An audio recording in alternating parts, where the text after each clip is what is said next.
The crystalline chamber of the Galactic Council hung in space like a massive jewel, catching the light of 3 nearby stars. Inside, voices echoed off the transparent walls as 47 different species argued with each other. Ambassador Heian sat in the human delegation's seats, her fingers gripping the armrests so tightly her knuckles had turned white. Beside her, Giwan kept his hand near his sidearm out of habit, though weapons were forbidden in the chamber. Minho, the science officer, quietly recorded everything on his datapad. This was supposed to be a routine session. Hyun had submitted a formal request 3 months ago asking for fair distribution of medical supplies to human colonies. It was a simple request, backed by 200 years of service to the Council. Human doctors had cured the Velner plague when their entire species faced extinction. Human engineers had rebuilt the Kix trade routes after the Great Collapse. Human soldiers had died by the thousands, stopping the Thornback Rebellion from tearing apart the Western Spiral Arm. Surely, after all that, humanity deserved basic fairness.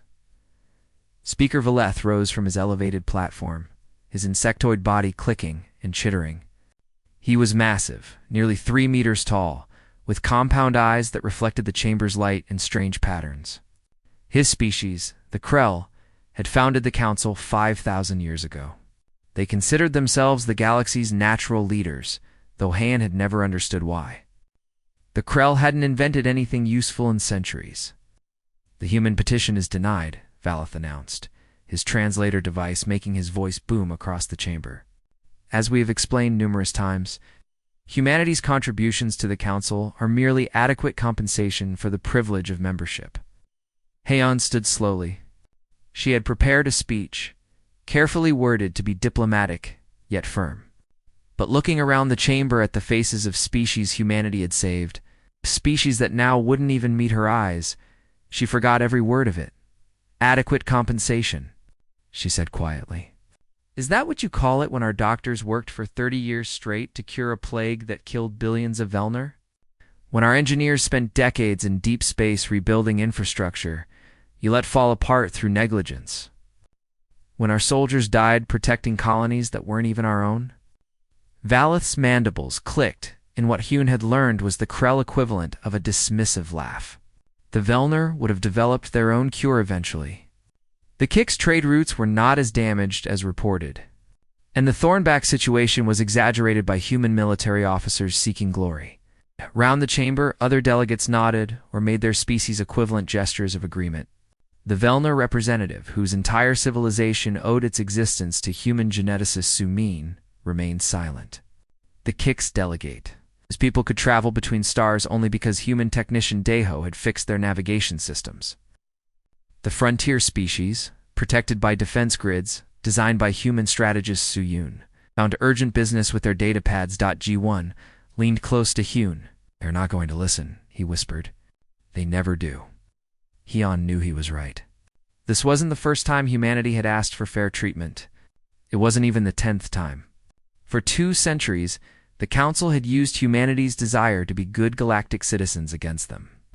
Humans fixed problems not because they were compensated fairly, but because people needed help and humans couldn't stand by and watch suffering. "We request voting rights equal to founding species," Heian said, changing tactics. "If we contribute as much as the Krell or the Velner, we should have equal say in Council decisions." This time, the entire chamber erupted in laughter. Not polite chuckling, but actual, mocking laughter. Species that could barely stand each other found common ground in their amusement at humanity's audacity. Valeth didn't even bother responding. He simply waved a claw dismissively and moved to the next agenda item. Something broke inside Heian at that moment. Not her spirit, but her patience.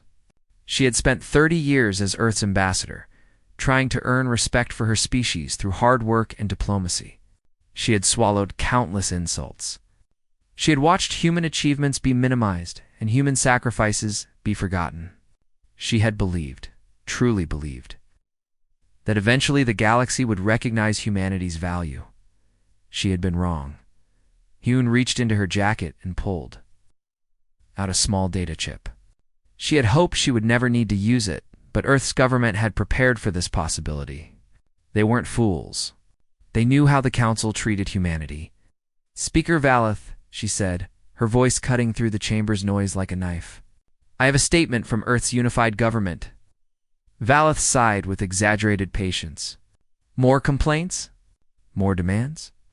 The council grows weary of human entitlement. No, Hyun said. A withdrawal notice. The chamber fell silent. Hyun inserted the chip into her podium's reader. The official seal of Earth appeared on every screen in the chamber. Effective immediately, humanity formally withdraws from the Galactic Council. All human personnel will evacuate council facilities within 30 days. All technology licenses granted to council species are hereby revoked. All defense agreements are dissolved.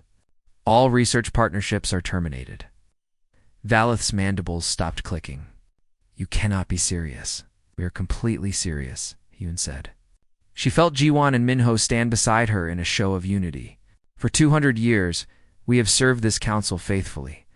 We have given our knowledge, our resources, and our lives. In return, we have received contempt. We're done. This is unacceptable, Valeth said, though he sounded uncertain for the first time Haeyeon could remember. You cannot simply leave. There are procedures, protocols. We're following all proper procedures, Minho said, speaking for the first time. The withdrawal notice includes full legal documentation. We've violated no council laws. Around the chamber, delegates began frantically consulting with their advisors. The Velner representative stood suddenly.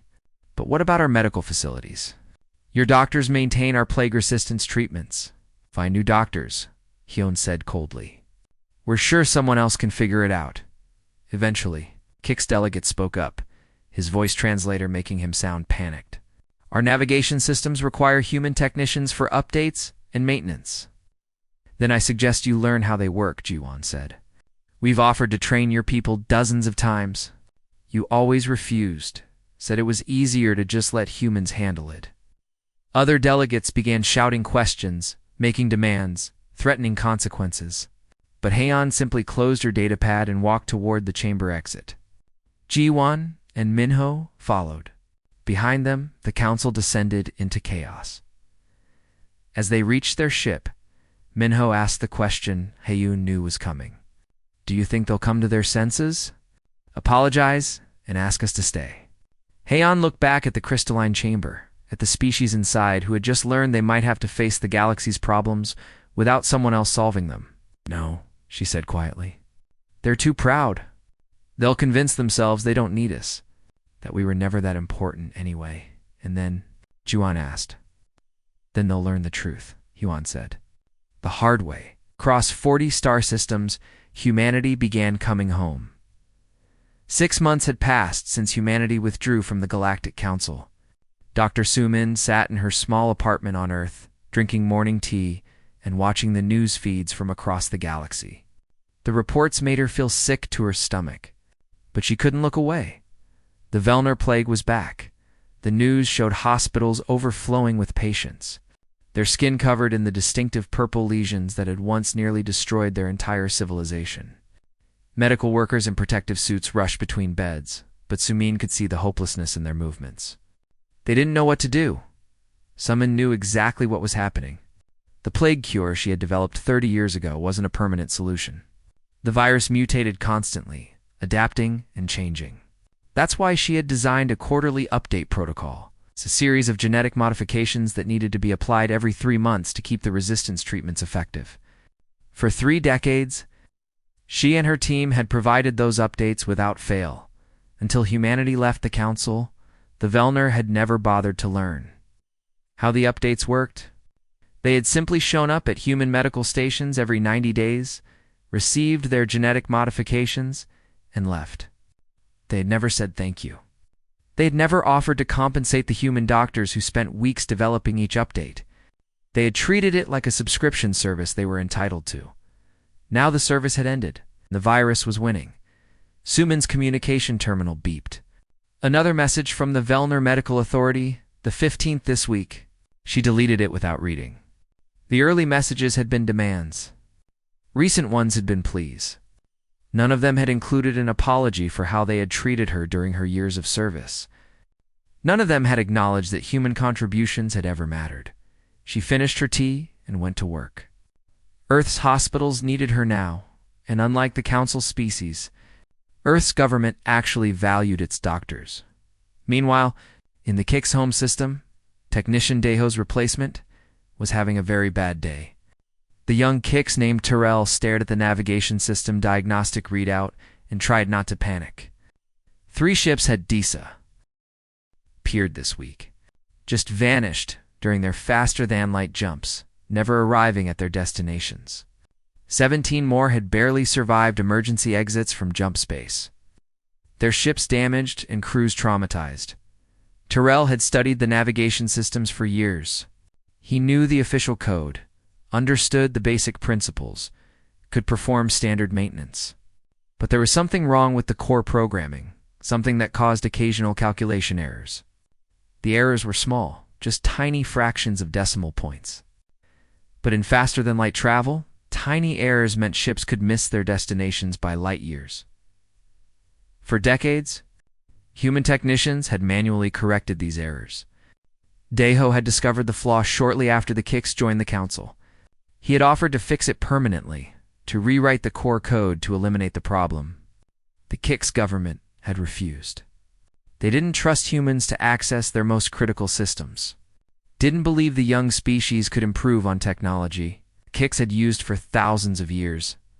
So Deho and his team had simply patched the errors as they appeared. A boring and thankless task they performed quietly in the background. The Kix had never even known it was happening. Now Deho was gone, back to human space. And the errors were accumulating faster than Terrell could identify them. He sent another urgent message to the Kix High Command, begging for permission to shut down the navigation network until they could find a solution. The reply was immediate and predictable. Keep the network running, find the problem yourself, and stop making excuses. Terrell looked at the code again and felt despair wash over him. It would take him years to understand what the humans had been doing. The galaxy didn't have years. On the frontier, the Thornback clans were moving again. They came in small raiding parties at first, testing the defenses of isolated colonies. When those colonies fell easily, the parties got bigger. Within a month, the raids had become a full invasion. The Council's military forces responded. But they quickly discovered that all their tactical planning had been done by humans. Every defense grid, every patrol route, every response protocol had been designed by human strategist Su-Yun and her team. The files were still there. But nobody understood the reasoning behind the decisions. Why were certain patrol routes circular while others were linear? Why did some colonies have heavy defenses while others relied on sensor networks? What were the predictive algorithms that determined where attacks were most likely? Without Su-Yun to explain her work, the military commanders fell back on standard tactics. They spread their forces evenly, defended everything equally, and reacted to attacks instead of preventing them. The Thornbacks, who had spent decades learning to avoid Su-Yun's predictions, found the new approach laughably easy to exploit. Colonies burned. Civilians died. The frontier collapsed. Back at the council chamber, Speaker Valeth called an emergency session. The delegates who bothered to attend looked exhausted and frightened. The Velner representative had purple lesions on his own skin now. The Kix delegate had traveled here on a ship that had nearly vanished into jump space. The frontier species were barely represented because most of them were too busy evacuating their colonies. "This is a temporary crisis," Valeth announced, though his voice lacked its usual confidence. "We face challenges, yes, but challenges create opportunities for growth. We relied too heavily on one species. This is our chance to develop our own expertise." A young delegate from the Harmony species named Kyun raised her hand tentatively. She was new to the council, having joined just a year before humanity left. Unlike the older delegates, she hadn't been around long enough to develop the casual contempt they showed humans. "Speaker, perhaps we should reach out to humanity," she suggested quietly. "Ask for their help in transitioning away from their systems. They might be willing to assist if we approach them respectfully." The chamber erupted in angry, chittering, buzzing, and whatever sounds the various species made when offended. Valeth's mandibles clicked so rapidly they became a blur. "Absolutely not," he declared. "We will not go begging to a species that abandon its responsibilities." We will not show weakness. The Council has survived for 5,000 years without humanity. We will survive this as well, Kuhn tried to argue, but her voice was drowned out by delegates eager to agree with Valeth. Nobody wanted to admit they needed the humans they had dismissed so thoroughly. Pride was easier than humility. The session ended with a vote to increase funding for research into replacing human systems. It was a meaningless gesture, like rearranging deck chairs on a sinking ship. But it made the delegates feel like they were doing something. Kyung left the chamber feeling hollow. She had read the historical records, studied humanity's contributions. She knew what the Council was losing, but she was too junior, too powerless to change anything in human space. Scientist Junho and Administrator Yoonji were coordinating the greatest consolidation effort in human history. Every human research station, every military outpost, every diplomatic mission was coming home. Ships filled with personnel and equipment streamed back to human-controlled systems. It was organized chaos. Junho's job was to catalog everything they were bringing back, while Yoonji figured out where to put it all. The amount of knowledge humanity had shared with the Council was staggering. Medical databases, engineering specifications, military tactics, agricultural techniques, and thousands of smaller innovations that had been freely given to species that had never appreciated them. We should have kept better records of what we gave them, Junho muttered, reviewing another manifest. Half these species don't even know which of their technologies are based on human innovations. Yoonji shrugged. They'll figure it out soon enough. When their systems start failing, that's what worries me, Junho said. Not the Council leadership. They deserve this. But the civilians who trusted their governments to maintain critical systems, Yoonji didn't have an answer for that. She felt the same conflict. Anger at the Council's arrogance, but sympathy for ordinary people who were about to suffer because of their leader's pride. Across the galaxy, those systems were already beginning to fail. The cracks were small at first, barely noticeable. But cracks had a way of spreading, and humanity had been holding together more than anyone realized. The galaxy was about to learn that lesson the hard way. 1 year after humanity's withdrawal, the galaxy was dying. Not quickly, like a star-going supernova, but slowly, like a body shutting down one system at a time. Engineer Taeyong watched it happen from Earth's primary monitoring station, screens filled with data streams from across known space. Each failing system, each collapsed network, each crisis represented lives lost and civilizations crumbling. He had tried to warn them. The Galactic Data Network was the first major system to collapse completely. For a century, Taeyong and thousands of human engineers had maintained the quantum resonance nodes that allowed faster-than-light communication between Council worlds. The technology was ancient, developed by species long extinct, and it was incredibly fragile. The nodes needed precise calibration every 8 months, or they would drift out of alignment and fail. The humans had calibrated them every 6 months, building in a safety margin that the Council had never known about. They had done it quietly, without fanfare. Just another background task that nobody noticed until it stopped happening. 13 months after the last human calibration, the network crashed. It didn't happen all at once. First, distant systems lost contact with the core worlds. Then regional networks went dark. Finally, even neighboring star systems found themselves unable to communicate except by sending physical ships, which took weeks or months instead of seconds. The galaxy that had been a connected community for thousands of years suddenly fragmented into isolated clusters. Taeyong received the distress signals before the network went completely dark. Desperate pleas for technical assistance, offers of incredible wealth, even threats of military action. He archived them all, but sent no replies. Earth's government had been clear. Humanity would not be. Bullied or bribed back into thankless service.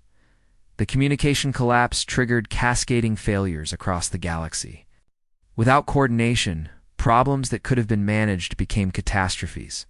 The Velner plague spread to 6 more species because medical authorities couldn't share information about the outbreak. Trade ships arrived at stations that had already been evacuated, finding nothing but empty docks. Military forces couldn't coordinate responses to threats, leading to friendly fire incidents and defensive gaps. On her homeworld, physicist Hannah read reports about the energy crisis spreading across council space and felt a complicated mix of emotions. For 100 years, she had provided fusion optimization equations to alien power plants, increasing their efficiency by 30%. It had been delicate work, requiring adjustments for each species-specific reactor designs. She had never published the complete methodology in any accessible form, only provided direct technical assistance when requested. The requests had always been phrased as demands rather than requests. Compensation had been minimal. The council had treated her like a public utility, something they were entitled to access. Now that utility was unavailable, and reactors across the galaxy were failing. Some overheated because their operators pushed them too hard, trying to maintain the efficiency they had grown accustomed to. Others simply ran at lower output, leading to power rationing and blackouts. Either way, civilizations built on abundant energy suddenly faced shortages that affected everything from hospital equipment to food production. Hannah tried to feel satisfaction at being proven right, but mostly she just felt tired. She had loved her work, had found joy in solving complex problems and helping others. The council had turned that joy into an obligation and then an insult. She wouldn't go back, but she missed what it had been before the disrespect became impossible to ignore. The political situation deteriorated even faster than the infrastructure. Diplomat Minseo of the Harmony species tried desperately to prevent war, traveling from system to system in an aging ship, pleading for calm and cooperation. But without the communication network, her messages arrived too late or not at all. Old grudges resurfaced with terrifying speed. The Velner, dying from their plague, blamed the Kicks for refusing to share medical supplies. The Kicks, struggling with their navigation failures, accused the Thornbacks of sabotaging their systems. The Thornbacks, emboldened by the frontier's collapse, pushed deeper into council space, claiming they were simply reclaiming territory stolen from them generations ago. Within 6 months of the network's collapse, 3 separate wars had started. Small conflicts at first, just border skirmishes and trade disputes. But without the council's ability to mediate or even communicate effectively, small conflicts grew into major wars. Species that had cooperated for centuries suddenly remembered why they had hated each other before the council formed.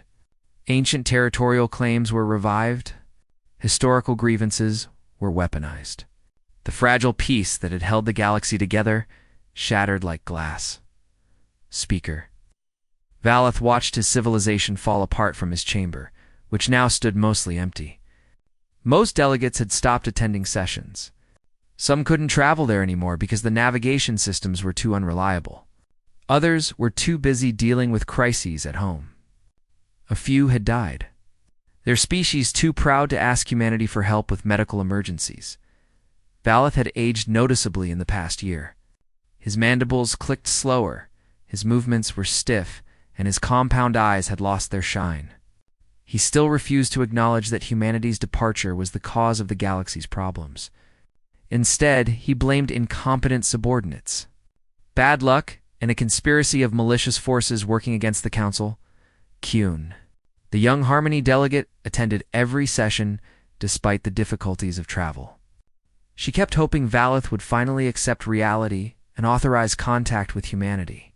But each session ended the same way, with the speaker denying that asking for human help was necessary or appropriate.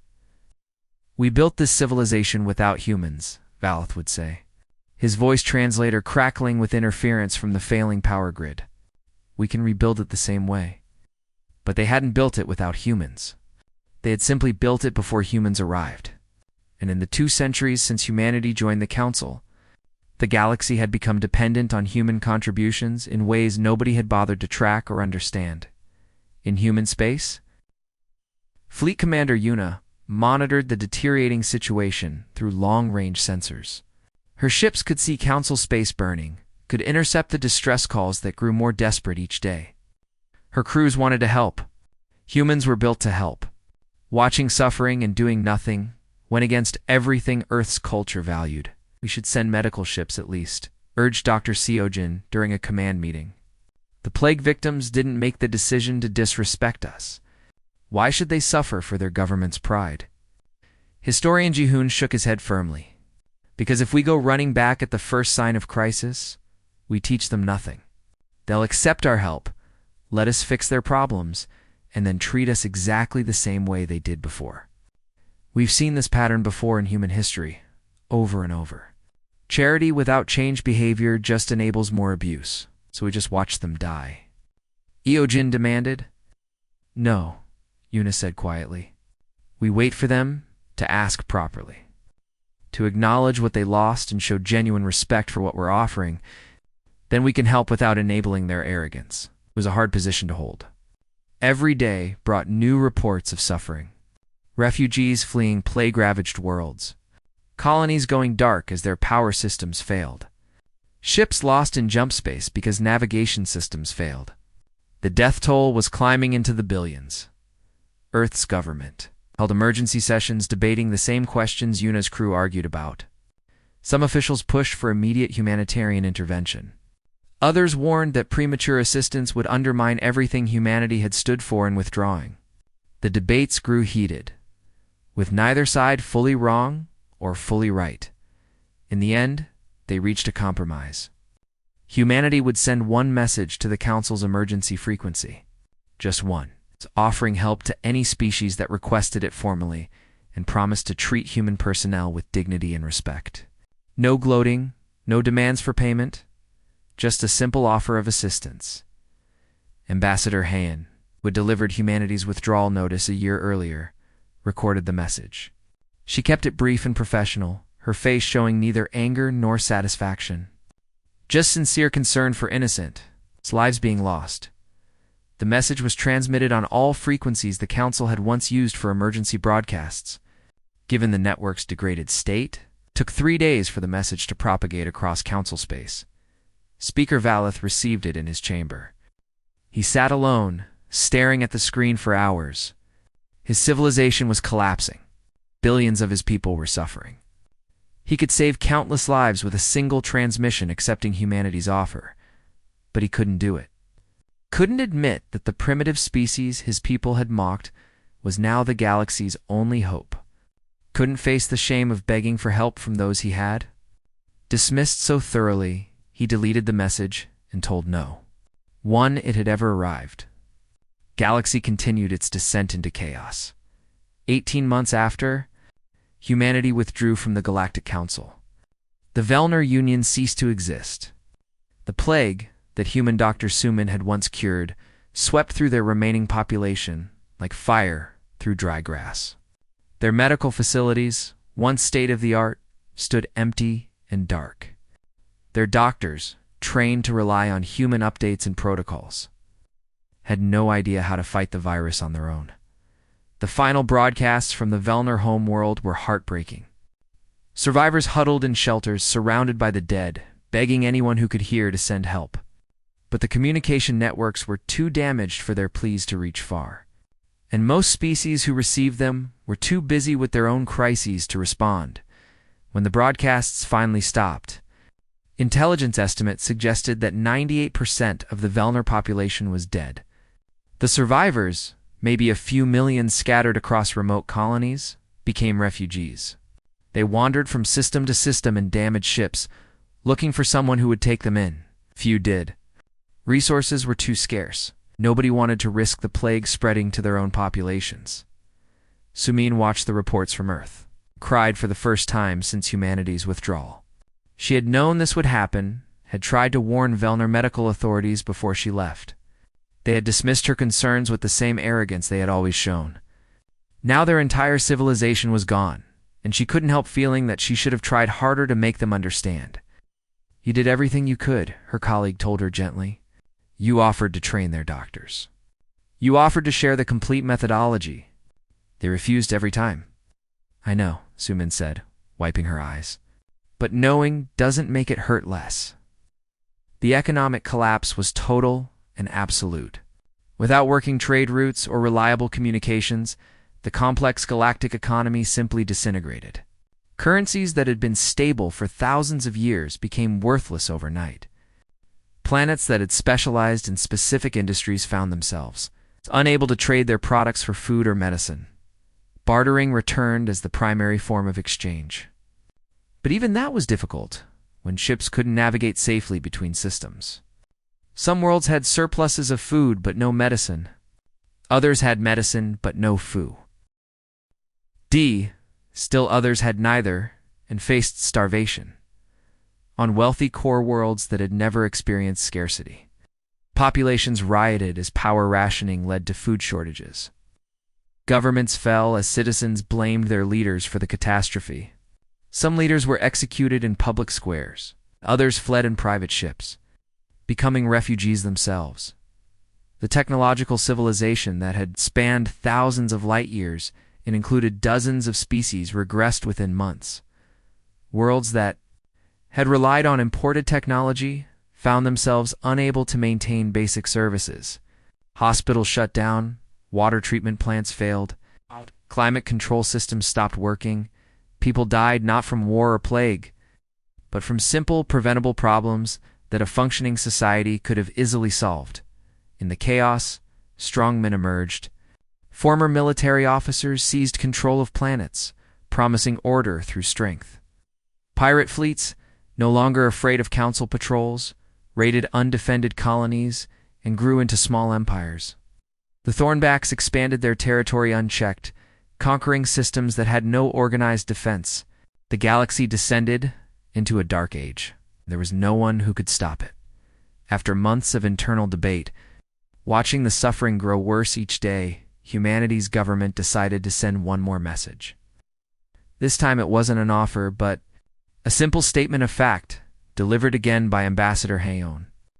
She looked older than she had 18 months ago, the stress of watching civilizations collapse clearly weighing on her.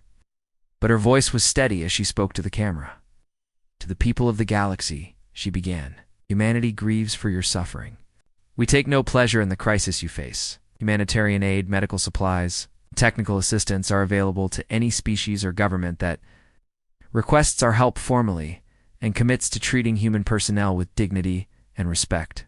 We will not force our assistance on anyone. We will not return to relationships built on disrespect and exploitation. But for those who ask sincerely, we will help. That is who we are. The message went out on every frequency humanity could access. Given the state of galactic communications, it would take weeks to reach all corners of council space. In many places, might never receive it at all. Speaker Valeth received the message within hours. He sat in his chamber, which had become his prison. He rarely left anymore, rarely ate, rarely slept, just sat and watched his civilization die. The message played on his screen, Hune's face looking directly at the camera, speaking to him specifically, even though she couldn't know he was watching. He could save his people.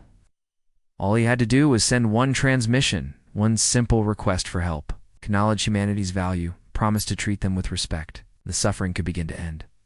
His hand hovered over the communication panel for nearly an hour.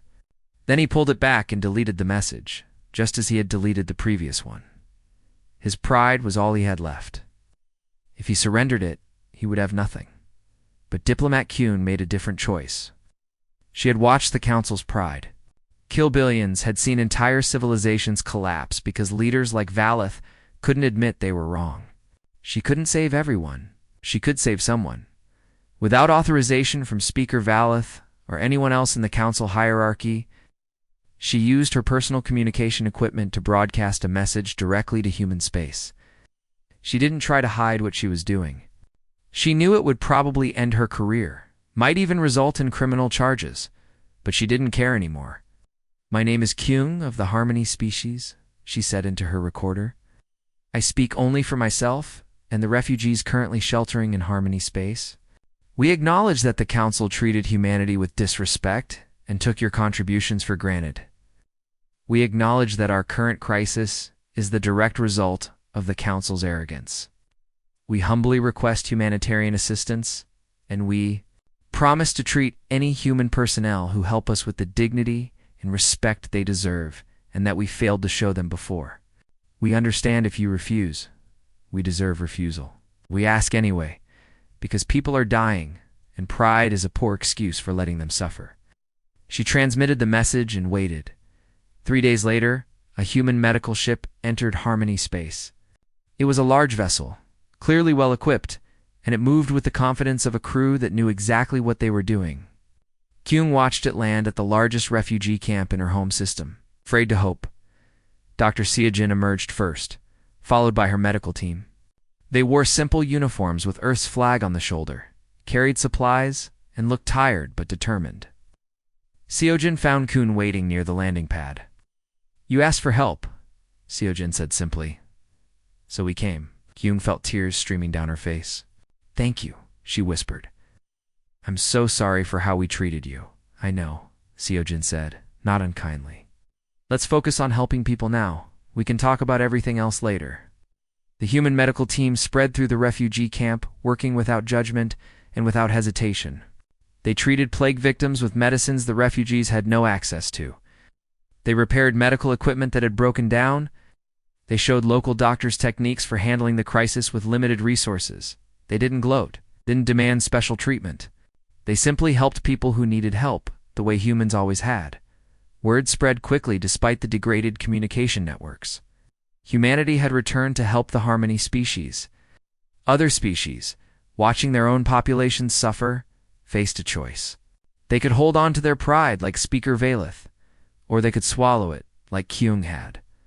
Over the next month, 12 more species sent formal requests for assistance, acknowledging the Council's failures and promising respectful treatment of human personnel. Some of the requests were sincere.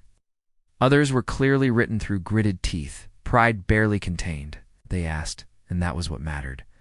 Humanity responded to each request with aid ships and technical teams. It's not to rebuild the Council or restore the old relationships, but simply to help people survive. In his empty chamber, Speaker Valeth heard about humanity's return. He heard about the lives being saved, the suffering being eased. He heard that species who had asked for help were beginning to stabilize, while those who hadn't continued their collapse. He sat alone in the dark and wondered when pride had become more important than the lives of his people. He couldn't remember anymore. The galaxy remained broken. But in some corners, small lights were beginning to push back the darkness.